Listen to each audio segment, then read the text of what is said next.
supone que aquí tendría que funcionar. Sí, ya funciona.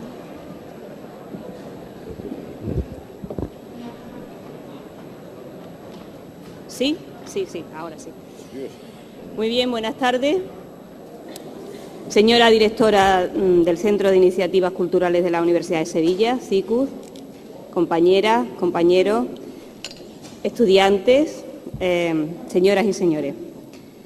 Debo comenzar reconociendo que resulta un tanto difícil resumir en unos pocos minutos, poquísimos, la intensa vida investigadora, académica y personal de quien en estos momentos nos reúne.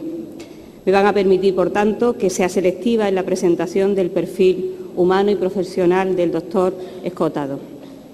Don Antonio Escotado Espinosa está licenciado en Derecho, es doctor en Derecho.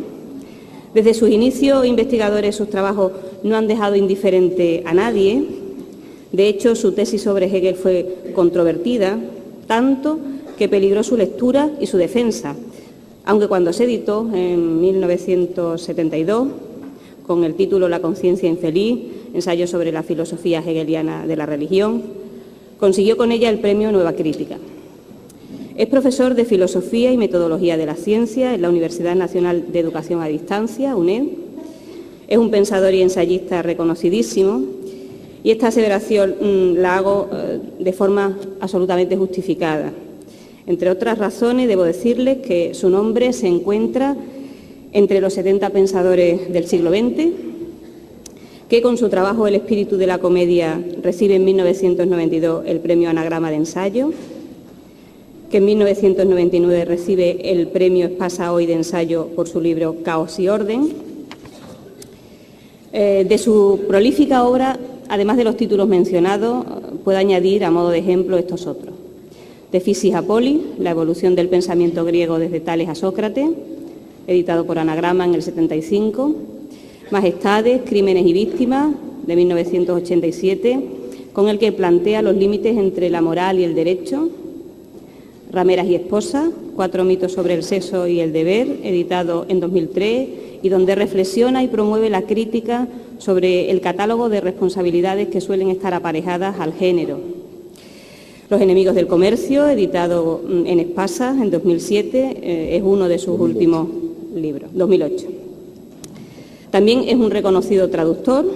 Solo una persona muy cualificada puede traducir a Newton, a Hobbes o a Jefferson. De él se ha dicho que es la persona más experta sobre la historia de las drogas que existe en el mundo, y también esta es una afirmación con argumento. Su trabajo titulado Historia General de las Drogas, cuya primera edición es de 1989, recoge en casi 1.550 páginas una rigurosa investigación sobre ella. Dicho trabajo ha sido reeditado más de 20 veces y ha sido traducido a diferentes idiomas como el inglés, el francés, el italiano, el portugués, el búlgaro o el checo. Puedo decirles también que no es fácil encontrarse con hombres públicos que hablen de su vida privada, que parece que es un estilo que marca más a las mujeres. Sin embargo, el doctor Escotado lo hace hablando de sus 7 hijos, de su deseo en aquel momento de la entrevista de ser abuelo, ahora ya sé que es abuelo de 4 nietos, o de su separación matrimonial, y lo hace con total naturalidad y poniendo un toque de sensibilidad y de sentido común. Por esto, quizás me parece que es una persona que posee un estupendo y sanísimo sentido del humor, esperable en alguien que ha vivido tanto, que ha estudiado tanto, que ha pensado tanto y que ha sabido también contar lo que ha vivido y lo que ha sentido. Es capaz de reírse de sí mismo cuando reconoce que existe una pregunta que nunca le han hecho, a pesar de ser un hombre muy requerido por los medios de comunicación. Nadie le ha preguntado por su salud, reconocía hace tiempo, después de que ha experimentado en su intensa trayectoria vital muchas cosas. Y añade, y son palabras textuales: hombre, yo debía haberme muerto hace bastante tiempo. Nunca me imaginé que llegase a tan viejo y a tener tanta ilusión por continuar conociendo, preguntándome cosas y seguir queriendo. Me tomo la licencia de utilizar el siguiente símil. Igual que los 10 mandamientos de la Iglesia Católica se cierran en 2, supongo que algunos de ustedes lo recuerdan, La buena vida para nuestro invitado se cierra en 3. Una dieta razonable, un arrepentimiento ante los excesos y mucho ejercicio físico. Él se define como psiconauta, como alguien que nada en el psiquismo, también como un curioso intelectual, como una persona que ha llevado una vida bohemia y libre. Él, como Neruda, confiesa que ha vivido. Se declara optimista y considera que la ignorancia es el mal del siglo, que además tiene una consecuencia perversa, el dogmatismo. Me parece un hombre coherente porque ha llevado sus ideas tanto a la esfera pública como a la vida cotidiana y desde luego retador, en el mejor sentido de la palabra. De hecho, cuando en alguna entrevista le han preguntado sobre cuál es el principal mal de nuestra sociedad, ha respondido que la falta de esperanza, la falta de entusiasmo y la falta de un sano desacuerdo con lo que hay. Creo que es una persona provocadora y sugerente, y lo es cuando plantea, y uso de nuevo sus palabras, demonizar las drogas solo nos ha hecho más inermes, más crueles para con nuestros semejantes y más idiotas en el sentido original. O cuando dice, el prohibicionismo en materia de droga es cada vez más un remedio que agrava el mal en lugar de evitarlo. Sus artículos de opinión para diversos diarios, especialmente para El País y El Mundo, dan buena cuenta de ello. Pero ese estilo comunicativo lo que demuestra, además de una forma de entender la vida y la ciencia, es su altura como docente. Antes de que se suscitara el debate sobre el nuevo papel que el profesorado universitario debe mantener en el nuevo marco de la enseñanza superior, debate abierto en los últimos años, el profesor Escotado ya ejercía como un provocador del pensamiento, de la curiosidad intelectual y del entusiasmo de sus estudiantes y de la propia ciudadanía. Así que, como pueden ustedes entender, es una suerte que la Universidad de Sevilla lo haya invitado y es una suerte que hoy esté aquí. Tiene la palabra el doctor Escotado.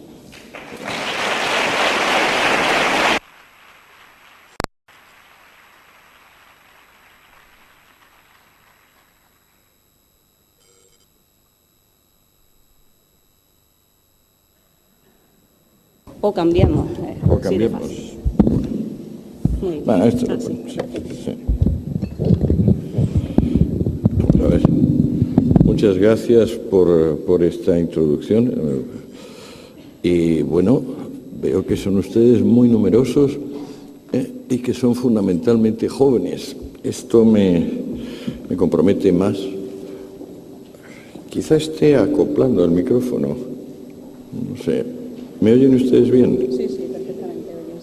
Bueno. La conferencia acopla, pero bueno. La conferencia tiene por título, que se le ha ocurrido ingeniosamente a los organizadores, llamarla Los enemigos de la realidad. A finales del año pasado publiqué el primer volumen de la obra que considero la obra de mi vida, porque es la única que, digamos, llevo trabajando 10 años en ella y a lo mejor me tomará todavía un par de ellos terminarla.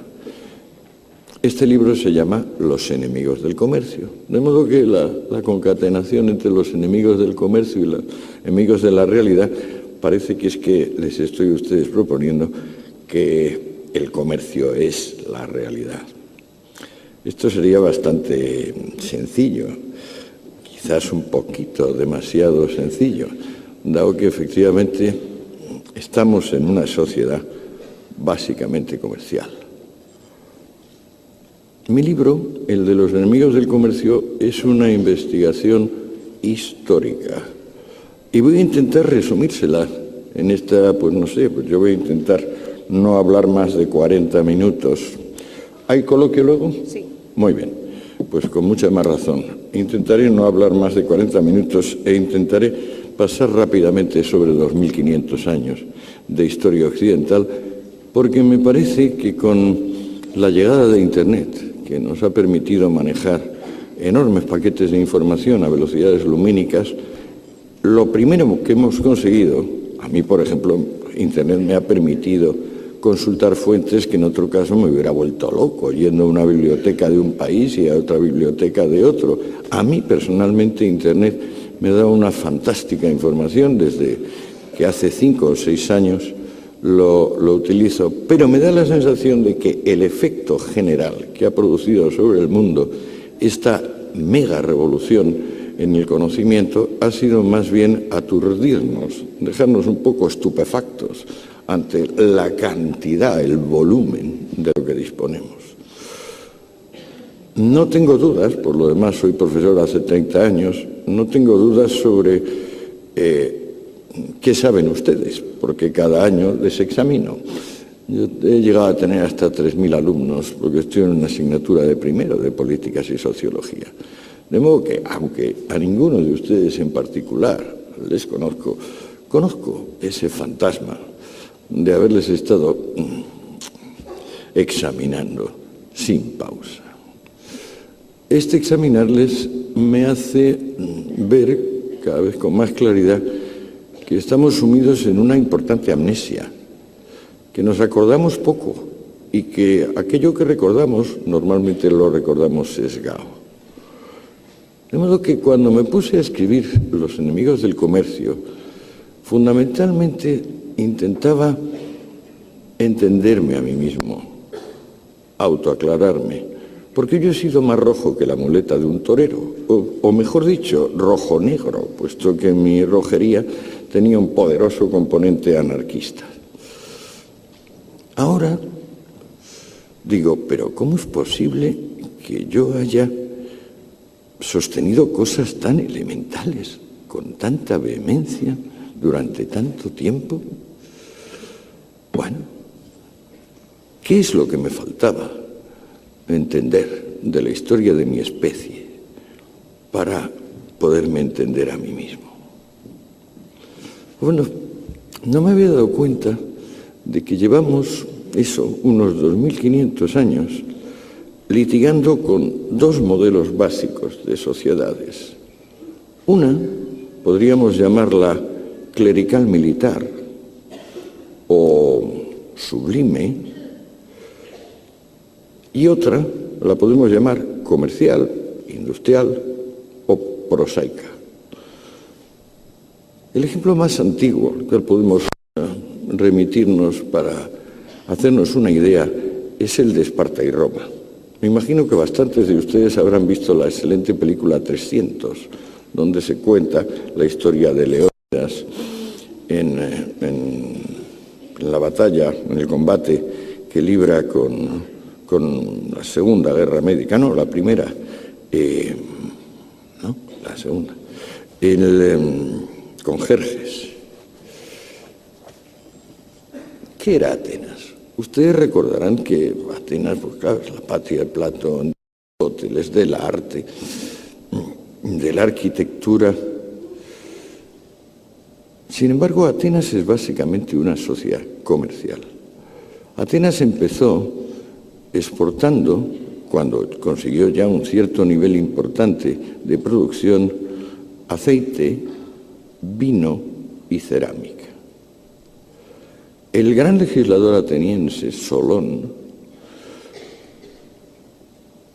insistió siempre en que Atenas había llegado a prosperar y podría llegar a ser admirable mientras no extendiese en demasía la proporción de esclavos respecto de hombres libres. Este es el eje de mi exposición.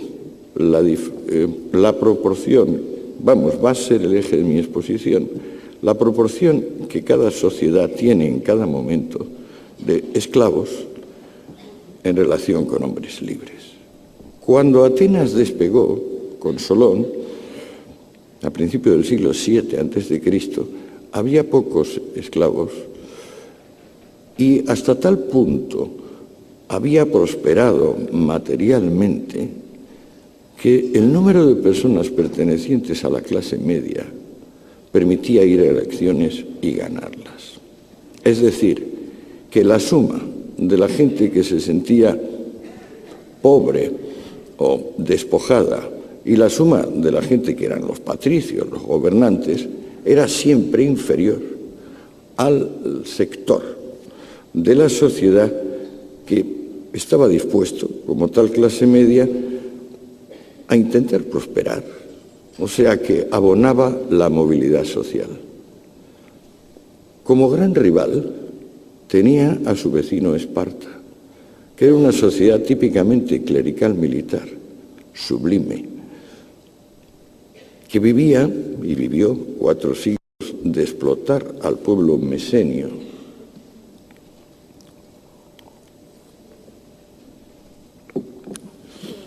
cuyo equivalente a Solón, Licurgo, había decidido disuadir a su pueblo de cualquier iniciativa comercial o industrial, prohibiendo la moneda tradicional, que por cierto fue inventada por Solón, o sea, acababa de inventarse la moneda fraccionaria.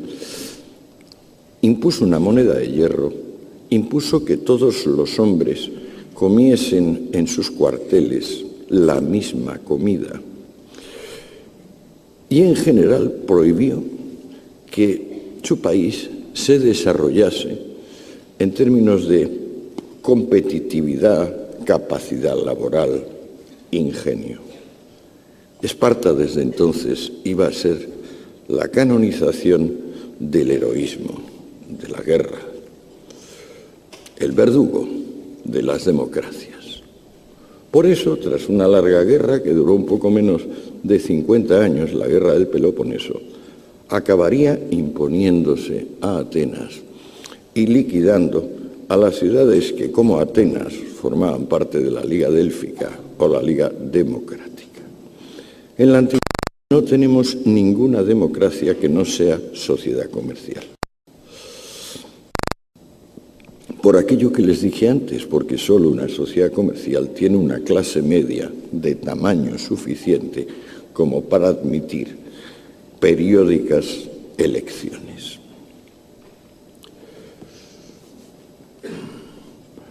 Los persas, los espartanos, que suelen aparecer como gentes de honor, por ejemplo en la película 300, la película omite el interesante detalle de que mientras Leónidas peleaba con los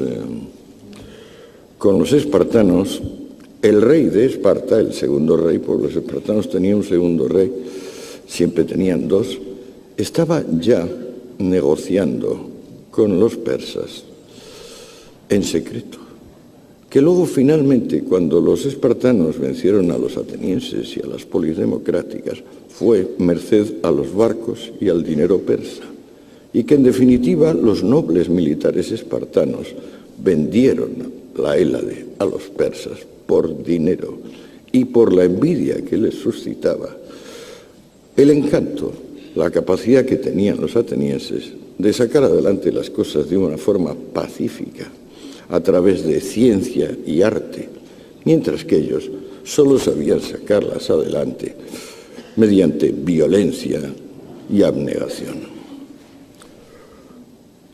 3 siglos después, volvemos a encontrar en la antigüedad un conflicto entre sociedad comercial y sociedad clerical militar que se libra entre Cartago y Roma. Roma es una sociedad muy parecida a la espartana, no tan brutal ni tan tosca, pero muy parecida en el sentido de que es la canonización del amo. El romano no sabe vivir sin esclavos. Y los cartagineses, aunque eran desde luego mucho más salvajes que los atenienses y que las demás ciudades democráticas griegas, eran un imperio comercial, que como los griegos creaba colonias, normalmente costeras, para comerciar con los pueblos de cada lugar. Ya los griegos sembraron un imperio comercial que iba desde el Mar Negro hasta Gibraltar. Y los cartagineses, digamos que reanudaron la gestión de ese imperio fundamentalmente pacífico, basado en el intercambio de cosas. Roma, naturalmente, igual que Esparta, tenía un único y principal mercado, el de esclavos. La compraventa de esas herramientas humanas, de esos infrahumanos, que digamos para todo, salvo para obrar sin instrucciones del amo y para detentar propiedad. ustedes también habrán visto muchas películas sobre Roma y a lo mejor les da la sensación de que Roma fue, en la época imperial, a partir de Julio César y su sobrino Augusto, que es el momento más alto, una sociedad realmente próspera, vagamente parecida, por ejemplo, a la España de hace 50 años. Ustedes se equivocan si piensan semejante cosa. Vamos a ver. No tenemos en toda la historia de la literatura latina un solo dato que nos indique cuál era el salario de ninguna profesión civil durante los aproximadamente 7 siglos, que duran desde el ascenso de Roma hasta la desintegración del imperio. El trabajo en Roma lo verifican esclavos. Y sobre el precio del esclavo, ustedes podrían preguntarse, ¿cuánto vale un esclavo? Pues no vale poco.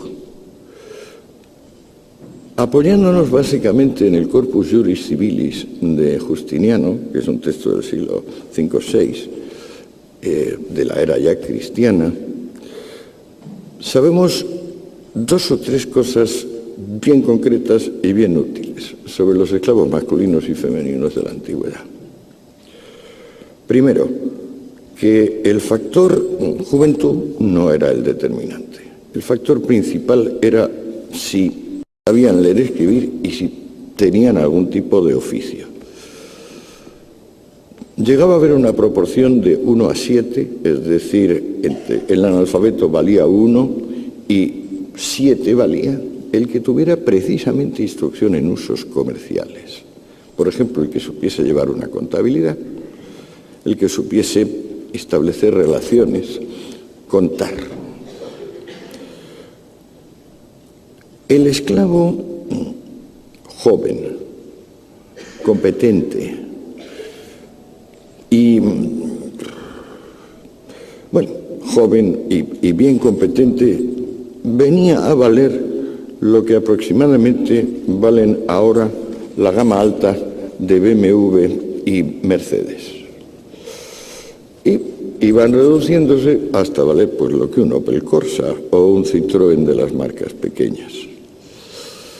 Esta mano de obra es la que mueve prácticamente a toda la antigüedad, con la excepción que les he dicho de Atenas y un poquito de Cartago, porque Cartago era también bastante esclavista. La consecuencia de que aproximadamente una persona no esclava trabajaba y 15 esclavos trabajaban, estos son los datos de Atenas después de haber perdido la guerra con Esparta, hacía que el dinero circulase mal y con unos altísimos tipos de interés. En la Roma republicana, antes de llegar César al poder, el interés del dinero era aproximadamente un 8% mensual. Si hacen ustedes la multiplicación de 8 por 12, verán que están por encima del 90%.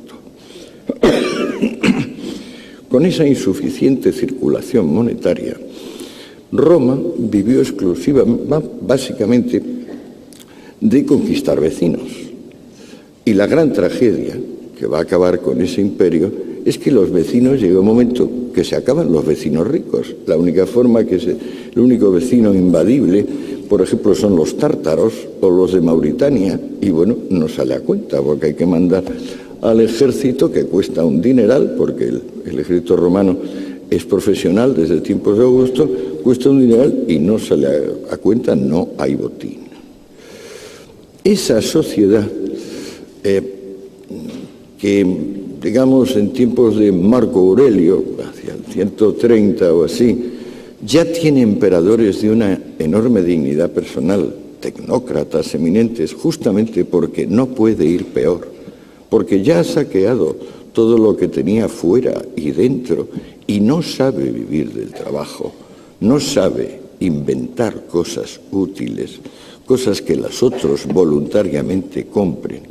Esa sociedad donde lo involuntario ha crecido tanto que prácticamente ya para tiempos de Marco Aurelio no solo es que la inmensa mayoría del cuerpo social son esclavos, sino que la inmensa mayoría de los libres son también esclavos, porque están obligados a prestaciones voluntarias de distinto tipo, que prácticamente les obligan a ceder su casa para que venga el ejército, ceder como alojamiento militar, ceder sus animales y sus aperos de labranza.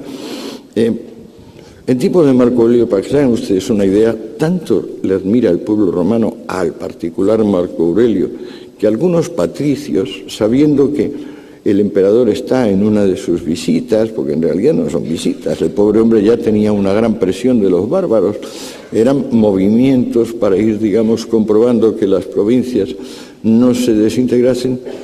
Algunos de esos aristócratas romanos se suicidan admirando a Marco Aurelio, simplemente porque saben que la visita del emperador les va a llevar a una situación de absoluta ruina. Estas prestaciones involuntarias llegarán en su tiempo a hacer que Roma, sin circulación monetaria, con una balanza no ya de pagos, sino en general una economía de mera subsistencia, sea un inmenso economato. Estoy seguro también de que ustedes no lo habían pensado. Se piensa que el economato pues es lo que hubo después de la Guerra Civil en España y que eso creó el extraperlo, que Cuba es un economato en el sentido de que la gente pues recibe cosas gratuitas. Bueno, el invento del economato es un invento romano.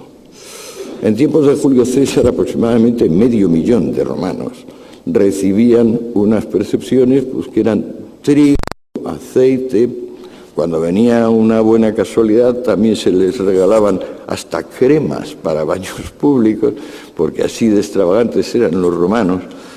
Pero el mundo romano, que las películas nos transmiten como fastuoso, mirado un poco de cerca, a lo que más se parece es a la picaresca española del XVI.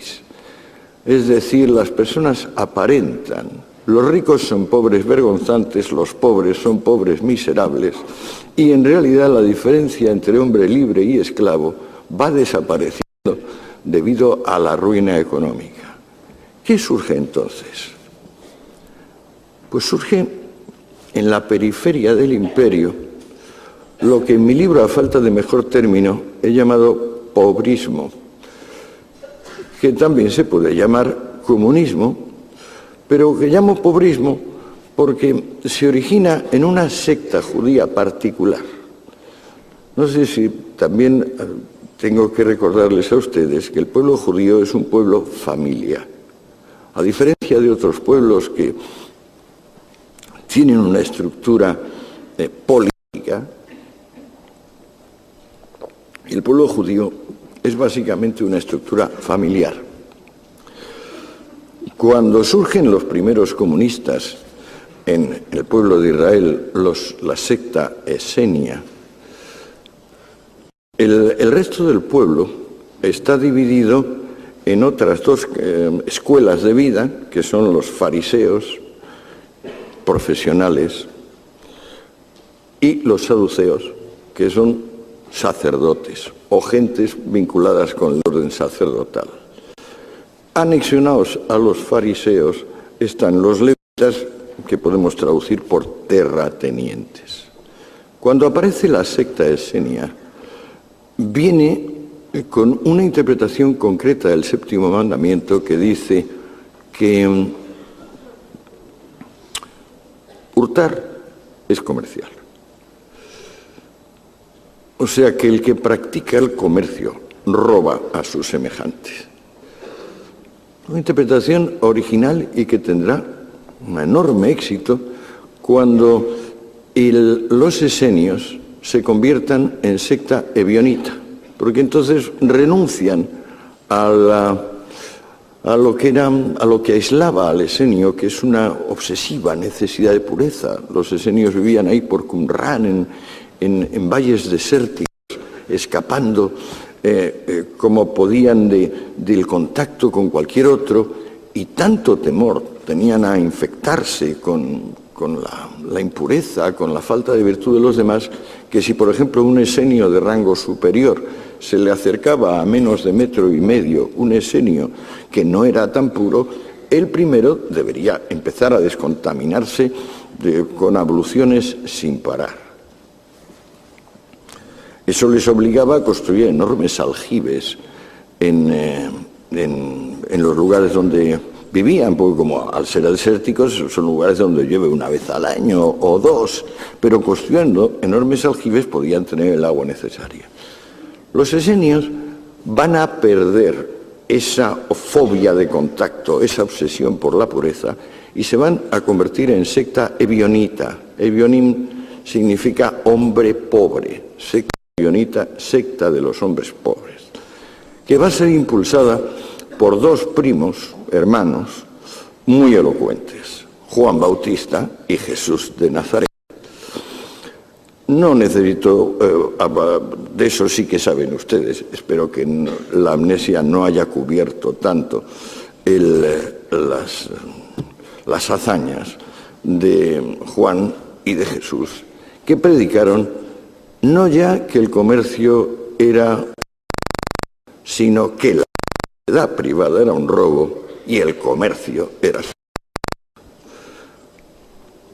Ahí empieza, a mi juicio, el comunismo, porque se puede ver que los espartanos tenían algún tipo de comunismo militar. Incluso también había dicho que la casta gobernante no debería poseer bienes y debería tener, incluyendo las mujeres. Pero el verdadero comunismo, el que nosotros consideramos tal, el que reelabora Carlos Marx, ese es la enseñanza vertebra los evangelios. Allí se dice que hay oposición entre Dios y el dinero, que un rico no podrá entrar en el cielo, igual que no puede pasar un camello por el ojo de una aguja. Y yo resumo el programa pobrista en mi libro en 15 páginas de frases del evangelio. No puedo entrar en eso porque ya se nos echa el tiempo encima. Vamos a ver dónde estábamos. Sí. Si coordinamos la aparición del mensaje comunista con la desintegración material del Imperio Romano, tendremos una inyección de entusiasmo y de energía de tipo exclusivamente espiritual. Como con los cristianos viene el amor al más allá y el desprecio al más acá, la preocupación que sentía el ciudadano romano ante la desintegración material de su mundo se interrumpe, porque lo que se quiere es el otro mundo. Y así nos vamos a pasar por lo menos 1000 años esperando el juicio final. El juicio final es el acto básico donde, como dice el Evangelio repetidamente, Dios convocará a los ricos y a los pobres, castigará a los ricos y así los pobres quedarán enormemente satisfechos viendo cómo aquellos que habían disfrutado de las bondades de este mundo resultan castigados, y no ya castigados con la muerte, castigados al tormento eterno. Por entonces, el imperio tiene unas pequeñas dudas acerca de si va o no a cristianizarse, que se despejan pronto, debido a la propia crisis económica galopante. A partir de Diocleciano, que es el último César pagano, viene el Constantino, y al cristianizarse el Imperio Romano, aunque la crisis económica se sigue manteniendo, hay ese espíritu, ese entusiasmo del más allá, de haber encontrado al fin el camino, eso que se puede llamar, y que no encuentro otra palabra, que es la plenitud del pobrismo. O sea, la riqueza evoca náusea y la pobreza evoca respeto. Por entonces, claro, la única cosa que quedaba por saquear a los romanos eran los templos paganos. Y al cristianizarse el imperio, pues los 40 o 45.000 templos paganos que subsistían fueron expropiados, y como tenían diversas cosas, entonces lo que hacían los césares era coger y lo que fuera de bronce fundirlo, lo que fuera de plata lo mismo, y si bueno, si había cosas de oro, mejor que mejor. Para entonces la circulación monetaria está interrumpida. La única fuente de dinero a partir de la cristianización es el turismo piadoso. O sea, son el que conecta distintas partes del imperio con Jerusalén. Ahora tenemos, por ejemplo, las excavaciones arqueológicas muestran que hubo un importante desarrollo de la zona en el sentido de regadío, embalses. Pero bueno, perderíamos quizás un poco el tiempo si entro en ese detalle. El imperio se está despoblando a toda velocidad ya desde tiempos de Julio César. Para entonces, digamos, para Constantino puede calcularse que hay 1 de cada 3 personas, esa es la proporción, y la gente que sobra de las ciudades y la gente que sobra del campo se confluye como, digamos, en el cambio de marea, formando unas grandes hordas de personas que no caben ni en la ciudad ni en el campo.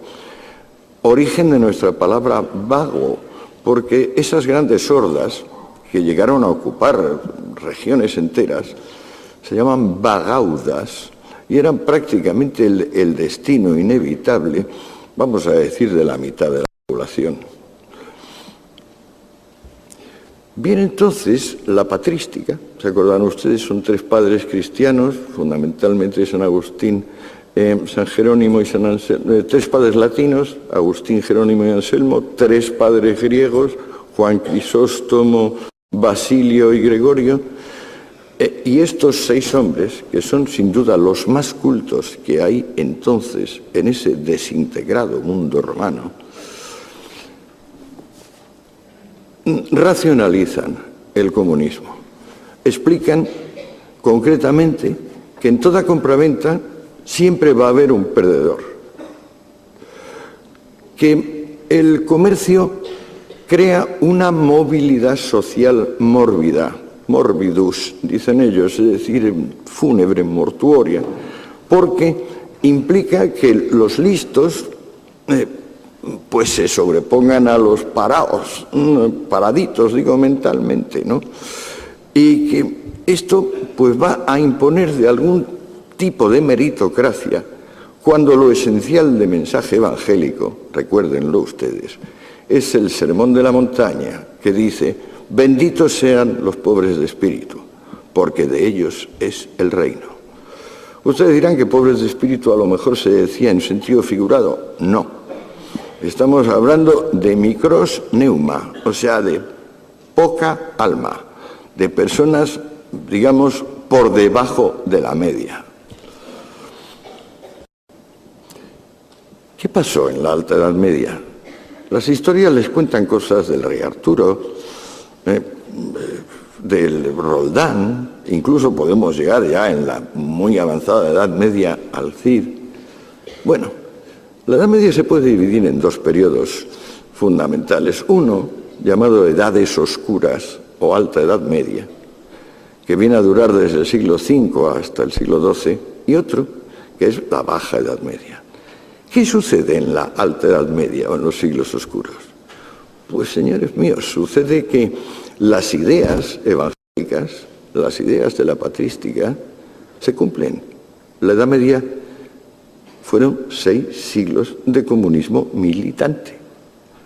La sociedad comercial ha desaparecido por completo. En el año 2003, un profesor de Harvard, McCormick, un medievalista, digitalizó, es decir, escaneó todos los documentos medievales del siglo VI al siglo XIII, los pasó por un programa adecuado y le preguntó cosas tan sencillas como: ¿cuántas veces aparece la palabra negotiator? Negotiator, negociante, hombre de negocios. y descubrió para su estupor que en 5 siglos había aparecido 119 veces. La palabra, por ejemplo, esclavo, aparecía 700 millones de veces. La palabra señor aparecía 600 millones de veces. ¿Cómo es posible que se desvaneciese léxicamente algo? Pues porque se había desvanecido su fundamento. En los siglos oscuros, el fenómeno ligado a la efectiva desaparición del comercio es que se embosca el territorio, se pierde la relación y cada una de las zonas donde queda población está obligada a la autosuficiencia. Lo que pasa es que esa autosuficiencia, desde el punto de vista de la patrística y desde el punto de vista del Evangelio, esa autosuficiencia es lo justo y lo bueno. Y se manifiesta en autosuficiencia religiosa, y eso son las abadías y conventos, es decir, son las reuniones de monjas y de monjes que se aíslan del mundo en la espera del más allá, y las comunidades laicas que se llaman cortes, que también se concentran en unos pequeños lugares e intentan, pues eso, ser autosuficientes.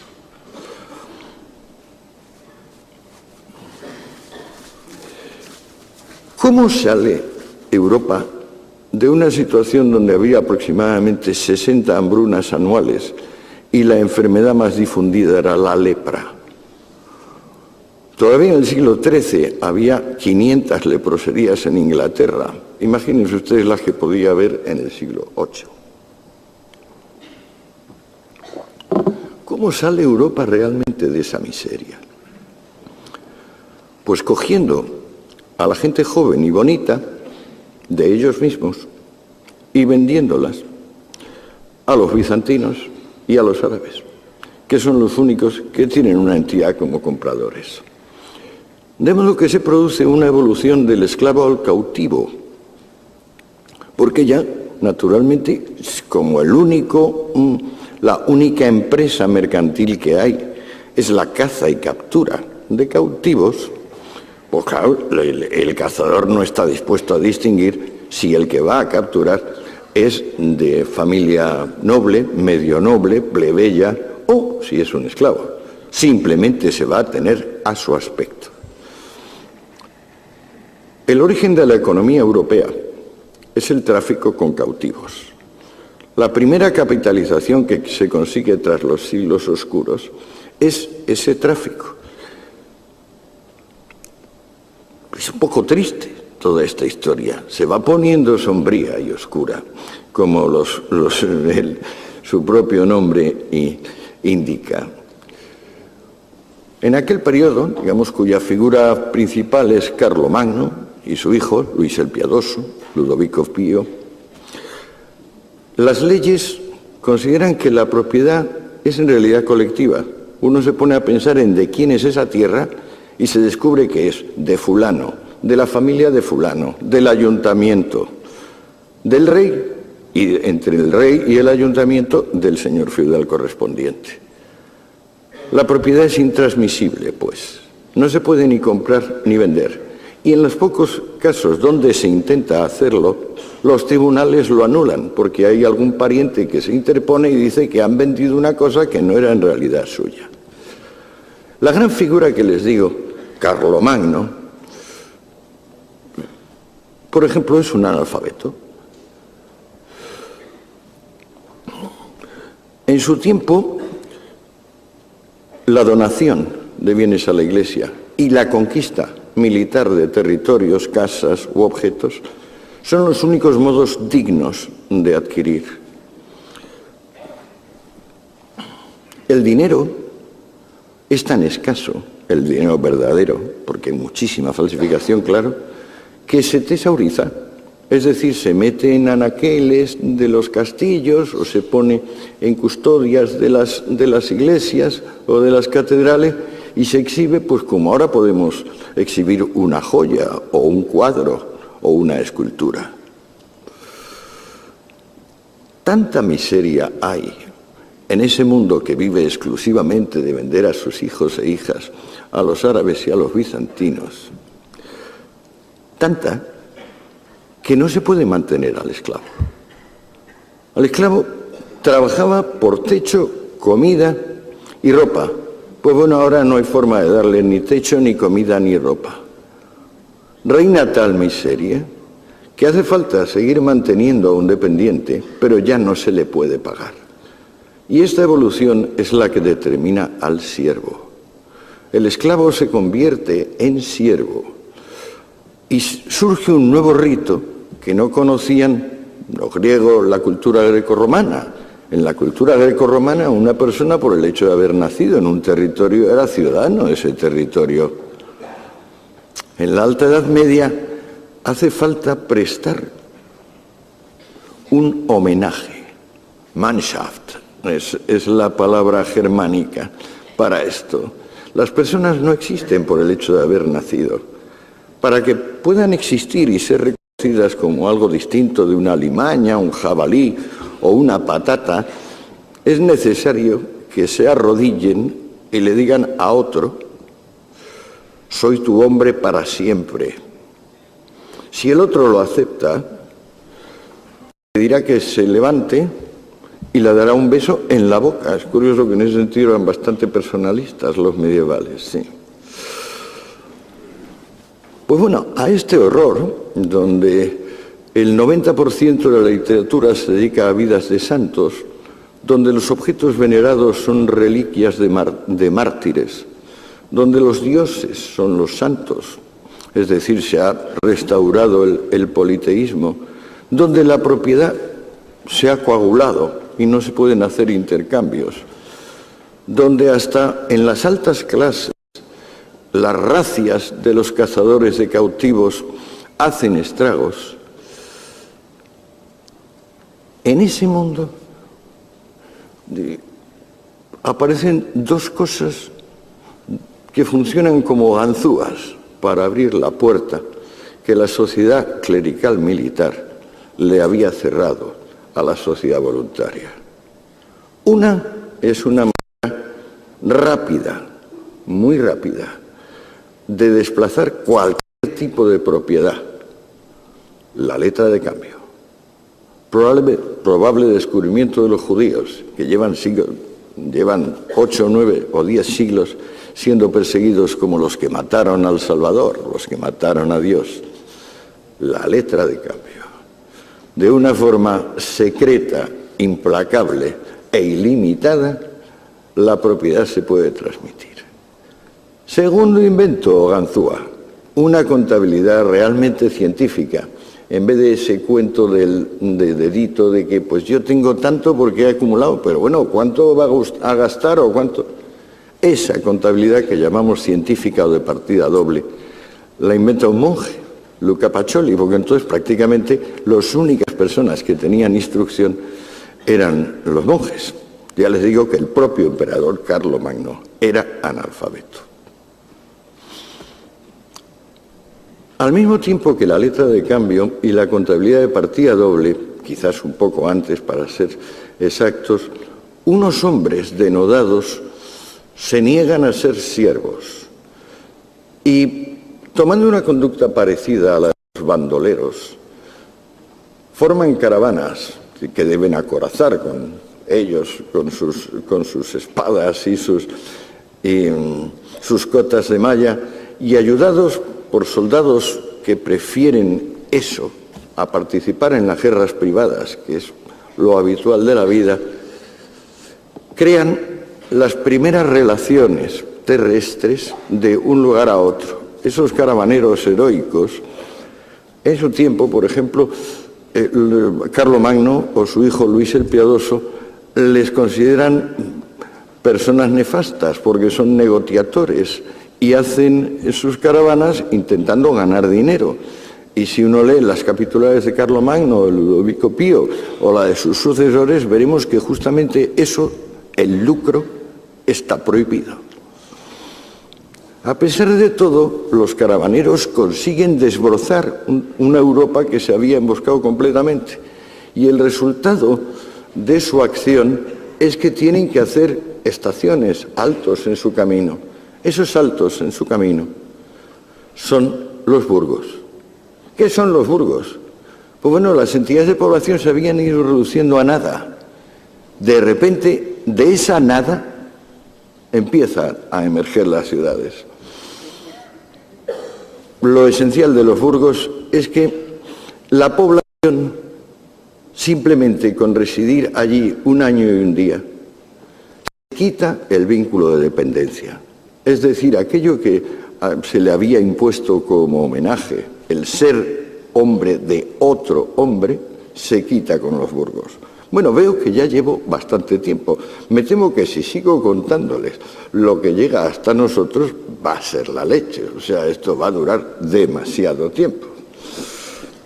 Vamos a ver cómo demonios de esa situación, donde estamos en que los caravanas acorazadas han conseguido desbrozar un poco una Europa emboscada, y empiezan a surgir los primeros burgos o ciudades libres o ciudades comerciales, ¿cómo llegamos, digamos, un poquito, cómo salimos de eso?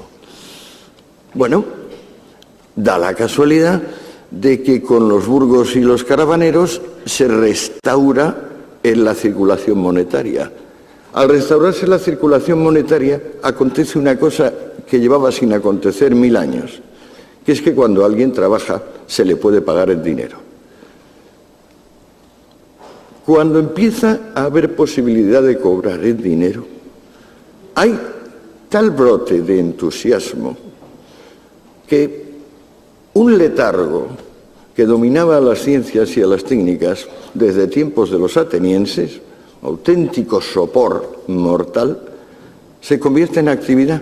Y entonces, empezando por el molino, que es un descubrimiento de esa época, prácticamente todo el campo del obrar humano se multiplica y galvaniza. Con la circulación monetaria se restaura el ideal de sociedades autogobernadas en vez de sociedades jerárquicas en el estilo clerical militar. El momento fundamental de cambio coincide con lo que ustedes llaman, la reforma y la contrarreforma. Recordamos de la reforma y la contrarreforma que estaban opuestas, es decir, la contra es contra los luteranos, y sin embargo, en un punto están totalmente de acuerdo los reformistas y los contrarreformistas, que son los jesuitas, en que el cristianismo tiene que dejar de ser pobrista. Y lo primero que leemos, si leemos, por ejemplo, a los jesuitas o a la Escuela de Salamanca, por hablar de los católicos, o si leemos a Calvino o a Lutero, lo primero que vemos es que se le dice al fiel: estás obligado a ser un profesional competente, estás obligado a ganarte la vida bien, estás obligado a ser rico, estás obligado a prosperar. El cristianismo, pues, ha renunciado a ser comunista. Pero le ha tomado ¿cuánto? Pues si Lutero y Calvino son del 16-17 y el imperio se ha cristianizado en el siglo IV, pues hagan ustedes una idea, tendrán bastante más de 1000 años. La evolución de un cristianismo ya no pobrista va hacia las democracias. Pero fíjense ustedes que cuando se consigue la democracia, hay dos modelos de democracia completamente distintos. La democracia que podemos decir prosaica, que es la que se impone en los Estados Unidos, y la que antes se ha impuesto en Inglaterra, corresponde con la democracia que yo me gustaría llamar patético-enfática o sublime, que es la que va desde Rousseau en adelante. O sea, la Revolución Francesa. Y más concretamente el periodo del terror de la Revolución Francesa. El periodo del terror se puede definir como aquel momento en que la masa en general rompe los diques que separan estamentos, clases sociales, y encarna en un solo individuo, que como guía o custodio de todo, legisla. Esto sucedió en la Revolución Francesa con Robespierre y no ha dejado de suceder en el modelo, digamos, de democracia sublime, democracia de masas, que se puede también llamar democracia popular. Para entonces, el comercio y la industria no es ya que se han desarrollado, sino que han alcanzado el nivel de la máquina de vapor, de la mecanización en general del cultivo agrícola. Ya estamos hablando de una sociedad más o menos parecida a nosotros, donde lo que antes era fe y oficio bélico es básicamente profesión, capacidad profesional. Por profesión se entiende acto útil para un tercero.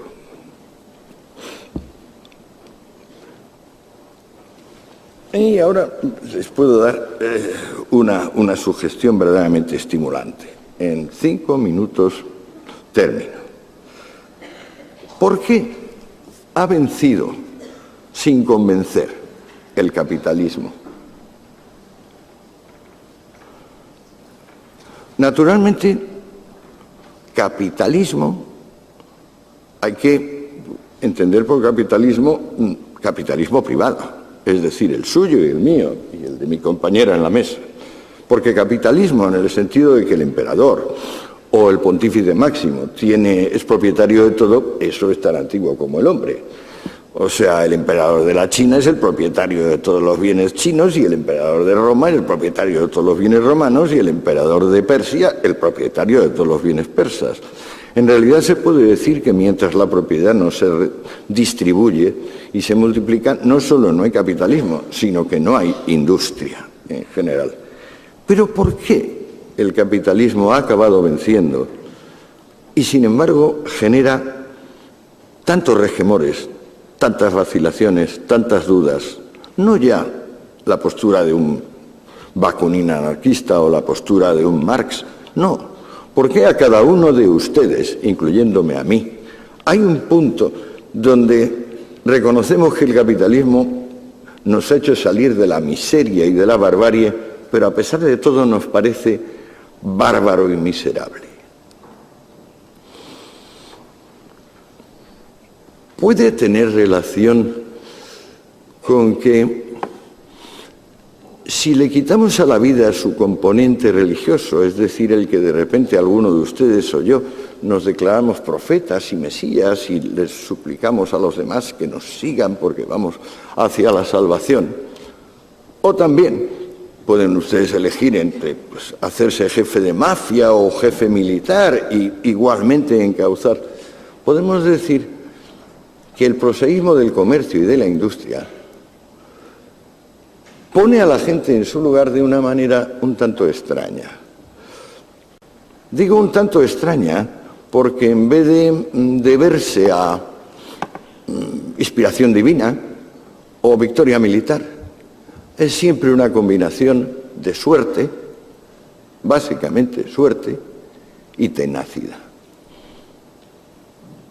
El comercio, no solo el comercio, el profesionalismo en general, puede ser bien injusto. Es decir, puede haber un profesor que tenga más méritos que otro y sin embargo pues ocupa una posición inferior. Pero a pesar de todo, en general, existir la profesión de profesores ya indica que hay una hacienda pública lo bastante capaz como para tener enseñanza superior y que por tanto ya hay un entramado de relaciones comerciales e industriales que han permitido estar por encima, por ejemplo, del mundo aquel de los cautivos que les contaba.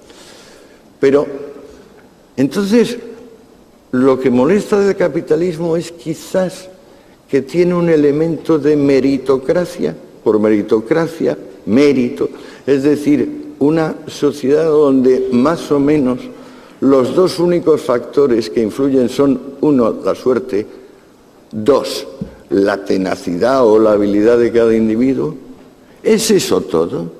Por eso nos molesta el capitalismo y nos parece de alguna manera un sistema eficaz pero bárbaro. Yo sospecho que no. Yo sospecho que lo que hace del capitalismo un sistema difícil de tragar, que tiene éxito pero que no tiene éxito, es que está basado en la destrucción, pero en una destrucción que crea. Es decir, lo que da dinero, lo que da prosperidad, lo que aprovecha en general a todos, es una destrucción creativa que, si les digo la palabra, la van a entender enseguida. Innovación. El capitalismo ha ido descubriendo nuevos métodos para hacer lo antiguo, nuevas cosas que no se habían descubierto, nuevas reuniones de individuos, nuevas asociaciones, en general, todo nuevo. El mundo actual tiene muy poco que ver con el mundo que hemos estado hablando de la Edad Media. Muy poco. ¿Por qué? Porque ha prosperado la innovación.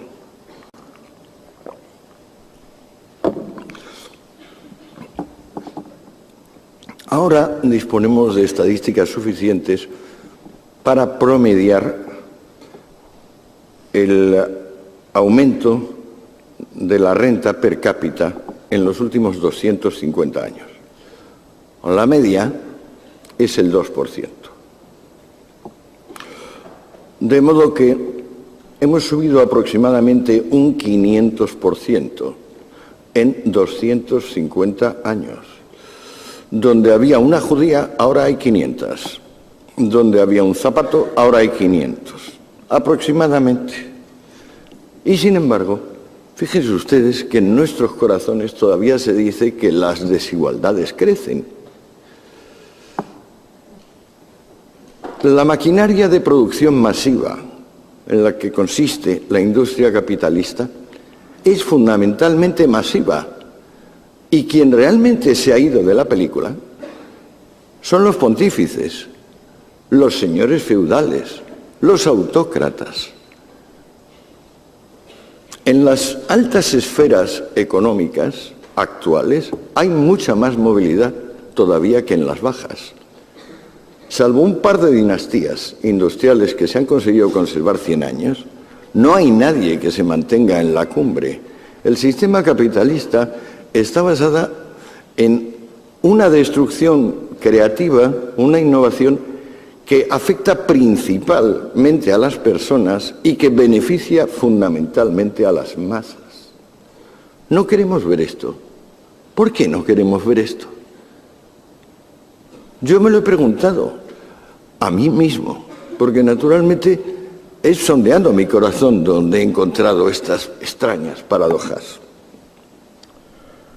Pues bueno, a mí me parece que tenemos una nostalgia del amo y del siervo, y que con el capitalismo privado se han acabado los amos y los siervos.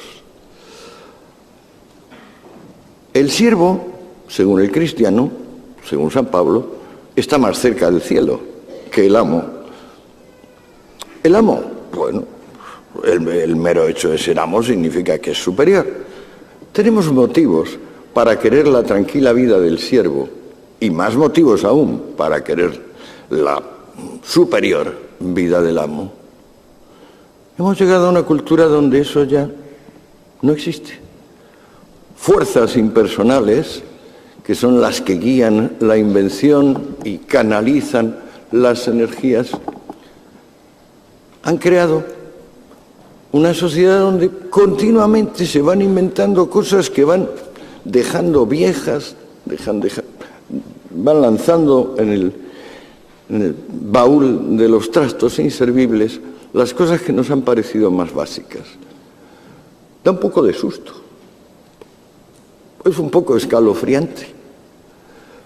Pero si lo que queríamos era tener más de todo, empezando por los paquetes de información a velocidad hiperlumínica que da Internet, y terminando por el subsidio de paro, nunca, jamás ha habido nada ni remotamente parecido a la plenitud del presente, y concretamente a la plenitud del presente en la órbita occidental.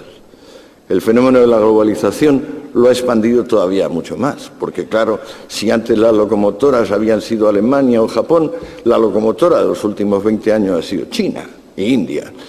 Y eso, claro, ha incrementado todavía mucho más la renta per cápita, porque cuando hablamos de economía deberíamos siempre, digamos, reconducir esas magnitudes a renta individual. Fíjense ustedes la recesión actual. ¿Cuántos piensan que la recesión actual tiene... ¿Saben ustedes lo que le digo? Si entramos en la recesión actual, me voy a tirar media hora. Sí, lo dejamos con lo que les he dicho hasta ahora. Les agradezco la paciencia, porque es que tengo demasiadas cosas, demasiados datos, y entonces me atranco yo mismo. Discúlpenme por lo denso de esto, y si en la medida de lo posible guarden como fruto de lo que he dicho esta extraña paradoja de triunfar sin convencer, que le toca a nuestro sistema político y social. Gracias.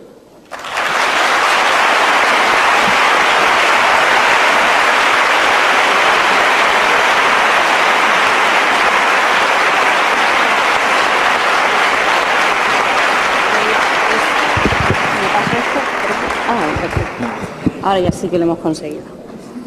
Bueno, pues se abre el debate.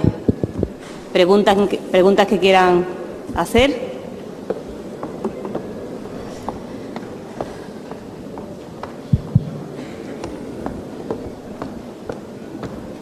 Abierta, la he dejado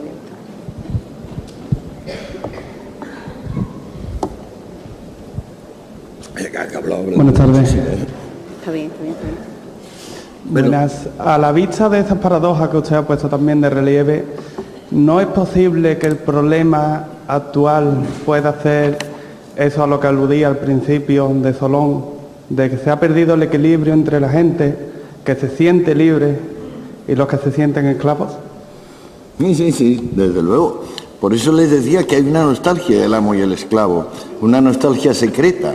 O sea, nadie se atreve a decir ahora yo quiero ser amo, y menos aún a decir yo quiero ser esclavo, pero en la práctica nos conducimos como sí. O sea, la limpieza del alma que necesitamos hacer, limpiar los bajos, hacen los petroleros cuando en cada viaje, esa cada persona tiene que hacerla, y no es fácil. No es fácil. Intentamos triunfar a costa de los demás y muchas veces intentamos perder a costa de los demás. En este sentido, hay todo un movimiento de mala fe que es muy básico. O sea, cualquier psicoanalista, digamos, confirmaría mi opinión. O sea, los sillones o las sillas de los consultorios psicológicos, psiquiátricos y psicoanalíticos contienen en gran medida personas que querrían ser amos o querrían ser esclavos, pero en realidad les ha tocado una realidad donde dicen, no, mire usted, es que esfuércese y a lo mejor con suerte conseguirá usted lo máximo que se puede conseguir en la vida, que es el respeto de nuestros vecinos, porque es que más no hay. Y el que diga otra cosa, bueno, pues también habrá alguno que espere ir al cielo y tener, pues, como puede leerse la Divina Comedia del Dante, la parte referida al cielo y pensar en que lo va a pasar muy bien ahí. Pero yo creo que ha llegado un momento donde las ilusiones, las esperanzas humanas se han contraído mucho. Y al contraerse tanto, pues claro, nos tenemos que centrar en que todos somos mortales, que la dignidad se va a demostrar en el momento de nuestra muerte, básicamente, y que lo único superior a ser amado es poder conjugarlo en activa, amar. Pero, caramba, todo esto está bastante jorobadito. Y hay mucha mala fe, mucha mala conciencia, mucha utilización, digamos, de victimismo. Lo más triste de esta película es el victimismo. Pero, digamos, eso es lo que alimenta las consultas psiquiátricas. Sí. ¿Más preguntas?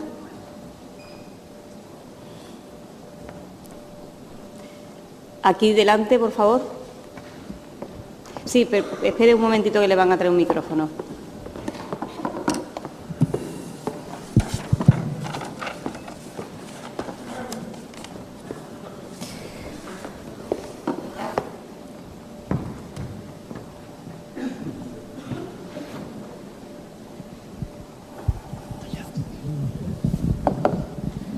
Yo te quería hacer dos preguntas como profesor de filosofía. La primera es que creo que el texto original que aparece en el Sermón de la Montaña es referente a los pobres, a los que nada tienen.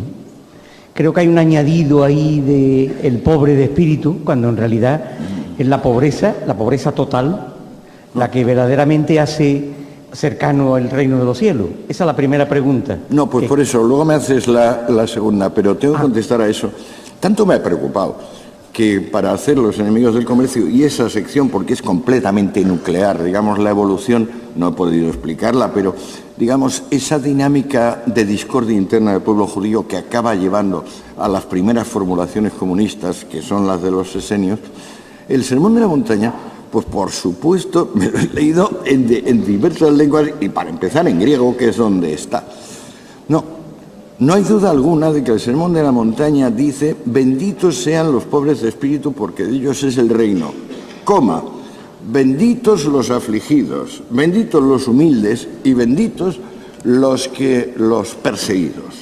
Eso es lo que dice el Evangelio, pero si luego uno sigue viendo lo que rodea al Sermón de la Montaña y los demás actos, ¿cómo es posible que se nos haya olvidado que la vida pública de Jesús empieza expulsando a los mercaderes del templo y que la vida pública de Jesús termina expulsando a los mercaderes del templo?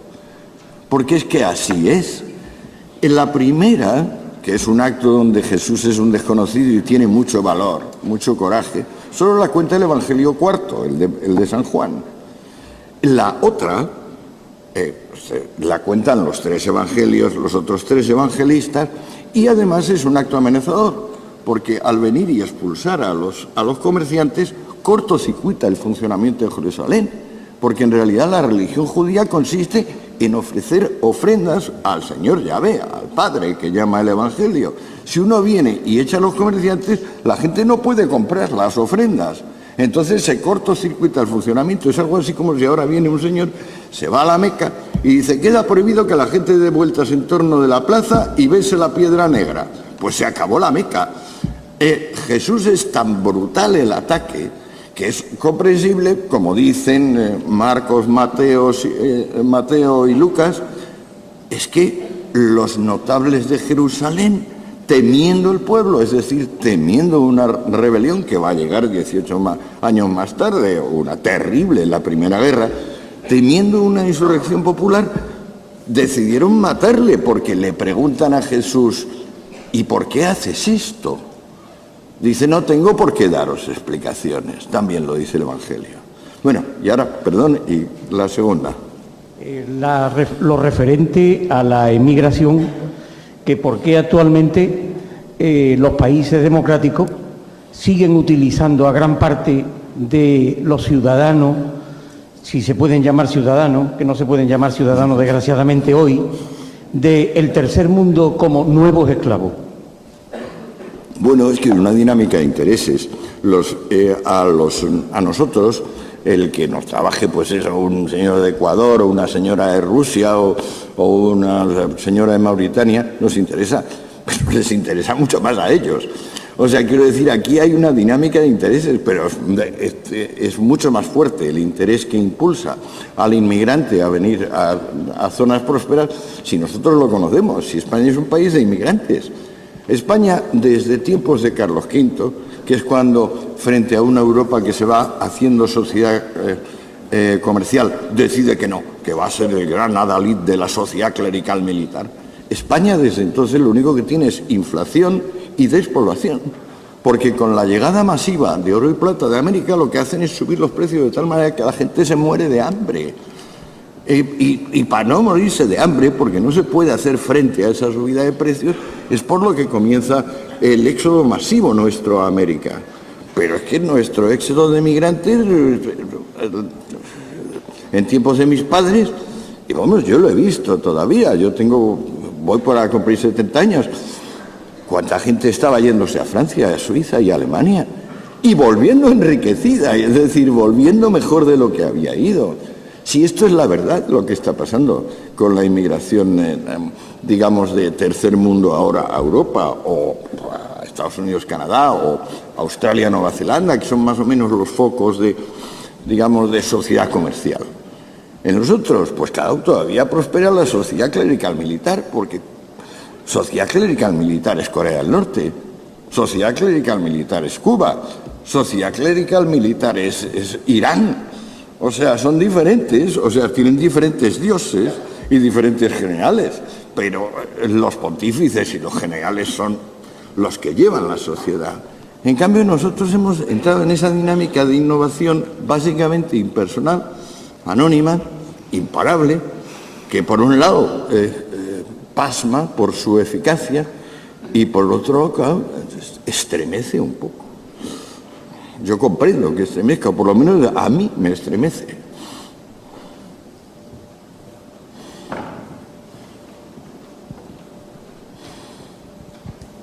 Hola, buenas tardes.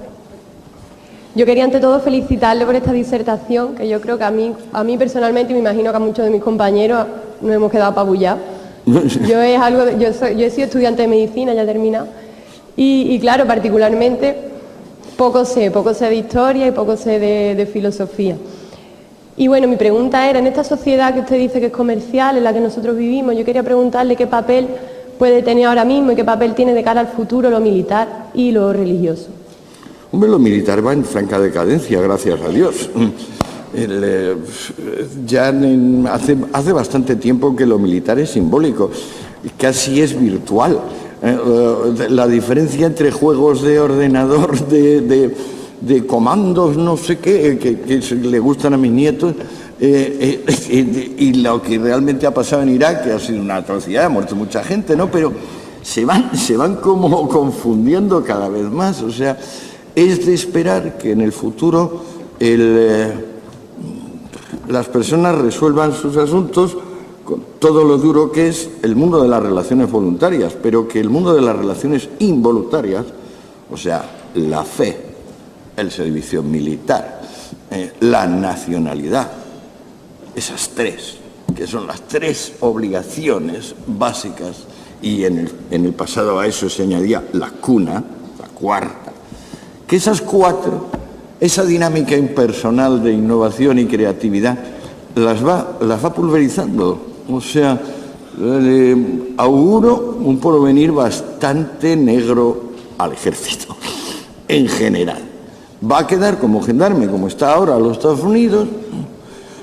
Yo no sé, quizá, por ejemplo, Europa se haga con alguna unidad de intervención rápida, basada en todo, pero es que sale tan caro y sirve de tan poco. O sea, conquista tan mucho más el comercio que las armas o el hisopo del pontífice lanzando el agua bendita, conquista tan mucho más que el que ahora realmente pretenda recurrir al... Yo creo que, por ejemplo, los americanos tienen ejército por lo que tienen de misión histórica, por el peso de la púrpura, que ya quisieran quitársela de encima, pero que no pueden. Yo creo que están hartos los americanos. Ya les fue duro tener que intervenir en la Primera Guerra Mundial para impedir los afanes del Kaiser. Más duro y más costoso en vidas les resultó intervenir en la Segunda Guerra Mundial. Y claro, evitar que Europa se convirtiese en un feudo de Hitler y toda Asia en un feudo del emperador de Japón. Luego han seguido, pero yo no creo que los americanos tengan vocación militar. No es una nación militar. Roma es una nación militar, por ejemplo, Esparta, incluso Rusia se podía decir, pero América no. América es la punta de lanza de la sociedad comercial y está creada precisamente porque los pilgrims, los peregrinos que fueron allá por primera vez, esa gente eran básicamente de mentalidad comercial. O sea, tenemos también, eso me alegro de que salga el tema, porque es otra de sus amnesias. Estoy seguro que ustedes lo ignoran. Entienden que puritano es una persona que es muy severa y quiere fastidiar a los demás y no les quiere dejar a los demás ser como son. O sea, puritano es un tío que es intolerante. Bueno, eso es simplemente de no haber leído. La obra cumbre del puritanismo es El paraíso perdido de Milton. Milton es el único hombre que en inglés escribe como escribía en griego Homero. O sea, un monstruo. El paraíso perdido es un poema interminable. Lo fundamental del paraíso perdido es una reinterpretación de la caída. Porque claro, el cristianismo está viviendo de que qué mal aquello de que por Dios te comiste la manzana y entonces os echaron. Y desde entonces hay que luchar, hay que morir, ay, qué mal nos va, ¿no? Y pues una recuperación de ese paraíso perdido va a ser el cielo, que es un concepto que no está en la religión judaica, que viene con el cristianismo y que luego se aferra a él también el Islam, que no lo suelta. Pues Milton, el puritano, el supuesto intolerante, cuando uno lee El paraíso perdido, lo que dice el ángel Miguel a Adán, recién expulsado del paraíso, es: la serpiente tenía razón. Aquí comienza la verdadera vida. Eso quiere decir una reinterpretación total de la condena bíblica y de la idea de la vida tal y como se la planteaba el hombre en tiempos del amo y el siervo. Porque digamos que todo esto se podría resumir como la época del amo y el siervo y la otra. No tenemos suficientes elementos de juicio todavía para describir esa otra, a mi juicio. Solo sabemos que ya no es aquella. Sí. Hola, sí, se me escucha. Mi nombre es Pablo, estudio Historia y yo quería hacerle una reflexión acerca de lo que usted ha dicho de cómo el capitalismo, que nos ha dado este nivel de vida, sigue sin convencernos. Yo voy a lanzar esta reflexión para que usted aquí en público reflexione sobre ella, para que la redundancia. Es que el capitalismo, desde su creación, consolidación allá por el principio del 19 más o menos, hasta entonces ha atravesado dos fases. Una primera fase en la que vivía totalmente de explotar al obrero y una segunda fase que se puede considerar, desde mi punto de vista, después de la Primera Guerra Mundial y demás, que a través de años y años de luchas y conquistas sociales se ha vuelto un capitalismo más humano. Es lo que ha podido darnos el nivel de vida que más o menos una mayoría de la población ostenta hoy día. ¿Por qué no convence? Porque en su etapa inicial creó tanta desconfianza que, a pesar, con mucho trabajo, de habernos dado este nivel de vida, siempre hay que estar alerta, porque en cualquier momento, a la que nos descuidemos un poco, puede volver a sus orígenes. Y por eso el capitalismo, desde mi punto de vista, sigue sin convencer hoy en día. Sí, no, pero la verdad es que no es así. O sea, usted estudia historia, pero yo llevo 8 años monográficamente, todos los días, sin sábados ni domingos, porque no me lo descanso, intentando seguir en detalle esto, no en plan de fulano y mengana, sino los procesos mismos. El capitalismo, que se puede llamar salvaje, es decir, el previo a la seguridad social y a las prestaciones, ese capitalismo no está basado en explotar al obrero. Ese capitalismo está basado en que el obrero, al fin, es capaz de trabajar para sí mismo, mientras durante 2000 años estaba obligado a trabajar para el otro. O sea, el obrero es lo que nosotros llamamos empresario. Lamento, porque estoy seguro que es otra de las amnesias que les cubre a ustedes el sentido de la palabra empresario. El empresario trabaja por todos. El empresario trabaja 5 veces más que el empleado. Uno de los problemas que tenemos en el mundo actual es pensar que un mundo de empleados sería viable.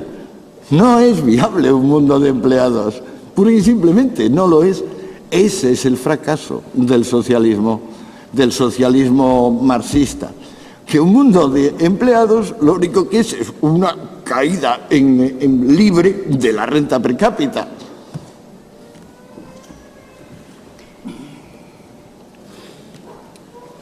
Tenemos la posibilidad de una pregunta más para ser rigurosos con el tiempo. Bueno, pues 2 preguntas que han surgido, las últimas 2 preguntas. Bueno, vale, bien. Buenas tardes, yo soy Ángela, estoy estudiando psicología y mi pregunta era acerca no iba tanto como lo que usted ha dicho en la charla, sino más bien la entrevista que le hacen en el libro, que hace referencia al tema de la sociología y, bueno, que usted dice que no piensa que exista la sociología como rama del conocimiento y se refiere también a la psicología. Y quería preguntar a qué se refiere con eso y por qué lo decía. Bueno, es que las ciencias tienen una dimensión disciplinaria que viene relacionada con la división del trabajo y se dice que se puede ser sociólogo y se dice que se puede ser psicólogo. A mi juicio, para ser sociólogo hay que ser psicólogo y para ser psicólogo hay que ser sociólogo. También hay que ser antropólogo y sobre todo hay que ser historiador. Y si no, pues uno anda de pamema en pamema, pero es el destino normal de los seres humanos. También es normal pretender, por ejemplo, yo qué sé, uno tiene como profesión ser animador cultural. Otro tiene como profesión elaborar programas de telebasura infantil, que esos son los que más me preocupan, los infantiles. Estos son nada más que frutos de la división del trabajo, que a su vez es un invento sin inventor, una organización sin organizador, es decir, un fruto de la libertad extraordinario que ha cambiado el mundo, la división del trabajo, pero aplicada a la esfera académica, la división del trabajo, es decir, que uno puede licenciarse en una disciplina y ya está. Pero bueno, eso es un camelo tan enorme como que, por ejemplo, el Sol gira en torno de la Tierra en vez de viceversa, a mi juicio. Pero también es cierto que exigir de los profesores ese amor incondicional por el conocimiento que hace que nunca terminen, nunca, de saber ni siquiera lo que piensan que más saben, eso que decía Sócrates, solo sé que no sé nada, pues bueno, pedírselo eso a la profesionalidad académica, a la cual por lo demás pertenezco, pues un poco pedirle peras al olmo. La última pregunta.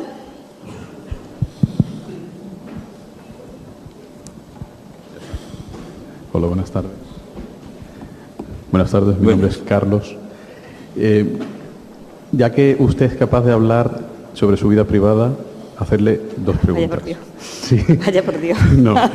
La primera es, y creo que me la acaba de responder con este último comentario que ha hecho anteriormente, ¿cuál es el sistema que usted ha utilizado para hacer que su inquietud se mantenga viva, sea capaz de hacerla compatible con la pedagogía, con la didáctica, y que no tenga finalidad en terminación, su inquietud por el conocimiento?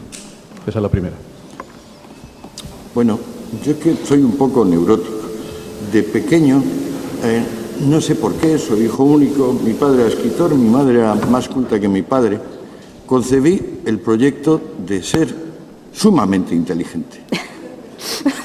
Y no he parado. Y no he podido salir de eso. Y eso me ha obligado a esto y a lo otro y hasta que me muera. O sea, me lo he creído. Digamos, soy un neurótico de destino. Mi destino es la lucidez. Pero claro, antes más o menos, ya que me ha hecho esa pregunta, me conformaba yo con conseguir alguna ingeniosidad, hacer un libro más o menos ingenioso. Y así fueron mis libros, hasta este último. Ahora este último ya es implacable. Esto ya no, aquí no hay límite, aquí no hay límite en mi autoexigencia. Y pues bueno, a ver en lo que acabo, no lo sé. Pero claro, lo que no puedo es pensar que soy fiel a mí mismo y luego creerme la historia de que sé algo de algo. Bueno, pues podemos cerrar, dar por concluida la sesión. con el titular Mi destino es la lucidez.